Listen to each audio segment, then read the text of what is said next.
Hello नमस्कार MQM रंधाघर की आपण समस्त की बहुत बहुत स्वागत करुछे।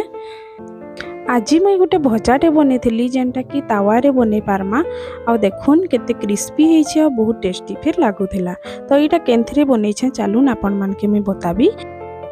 एबे तो बंधाकोबीर सीजन पले गलान माने शीत मासे जेंता भल बंधाकोबी मिलसी खरा मासे हेंताटा नहीं मिले शीतल भंडारू मिलसी किंतु थरे थरे देखुन एंता टिके सुखा टाइप रो हेइथि जेंटा कि आमर भाषा रे बुढ़ी गलान कहसन। आउ हेइटा न देखुन इटा ऊपर जेन 3-4टा परस्त केंता हल्दिया हल्दिया होई जाइछे आ भितरे फिर पूरा सुखा ही थिसी जे आउ शीत मासे जेन कोबीटा मिलसी सेटा पूरा बहुत ताजा थिसी आ बहुत पानी फिर बाहरसी किंतु एबे जेन कोबीटा आसुछे देखबे सुखा ही थिसी आ इटा एंता भजा करबार लगी बहुत बढ़िया हेसी। तो देखुन इटा मैं गोटे कोबीटे नहीं जाइछे तार ऊपर 3-4 परस्ता अलगे दउछे बाहर कर दउछे हल्दिया जेनटा हेइ जाइतला सुखी जाइतला तार परे इटा के मुई एखेन धुई देबी इनता गुटा संगे न धुई दउछे आ इटा के मुई एखेन छोट छोट करी काटी देबी।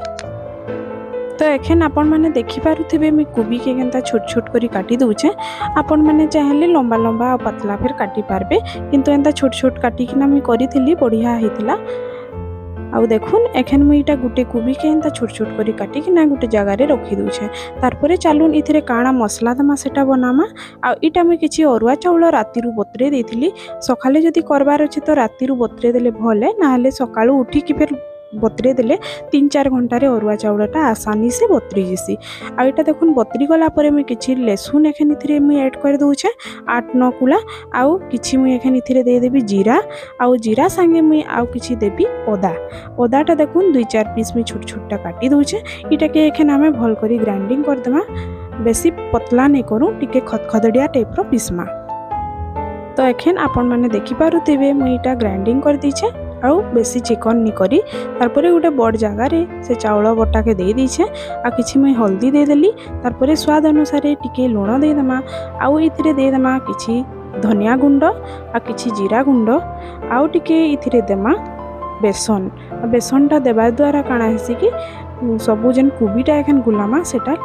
पूरा लड्डू टाइप रो बनी जसी। आ देखुन इटा के एखन भल करी मिसे दमा तारपरे हमें इथिरे पके दमा से कोबी के। तो देखुन एखन में से कोबी सबू के से चाउल बटारे दे दउछे आ भल करी एखन इटा के मिसे दमा आउ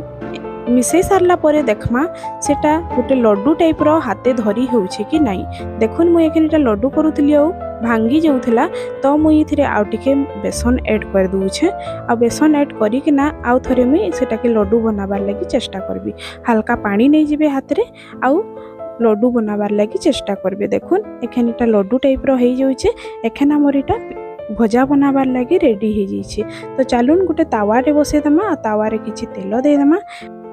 आ तेलटा गरम हे गला परे एखन से कोबीटा देखुन केनता मुई पकोछे देखुन हाथे मुई इटा गोल गोल करी लड्डू बने दउछे तारपरे टिके चेपा कर दउछे आ तावा रे एंता पके दमा। आपण माने चाहेले दुई हाथ रो फिर यूज करि पारबे आउ अलगा अलगा शेप रे फिर भजाटा बनै पारबे। तो देखुन इटा मुई मो तावा रे 6टा इटा बनै छे भजा आउ इटा एखन कंचा कोबी थिला कहि कि टिके ढक्कन दे दमा तारपरे देखुन एखन सबु भजाटा तावा रे दे सारला परे आउ टिके मी साइड रे तेल दे दउछे आउ तेल दे सारला परे इटा के एखन कवर कर दमा जेंता कि जल्दी सिझी जिबा। एबे इटा 4-5 मिनिट हे गलान आ देखुन इटा के मैं उल्टे दउछे आउ केते सुंदर लाल हे जाइछे एंता उल्टे सारला परे आउ टिके तेल दे दमा जेंटा कि तल आडे फिर लाल हे जिबा आ टिके कवर कर दमा आ लास्ट देखुन हमर बंधाकोबीर भजाटा रेडी हे गलान। तो आपण मान के आज रेसिपीटा केनता लागला आमे तो खाइलु बहुत बढ़िया लागिथिला तो आपण माने फिर थरे ट्राई करू आ भल लागले निश्चय जणाबे। तो रहली नमस्कार।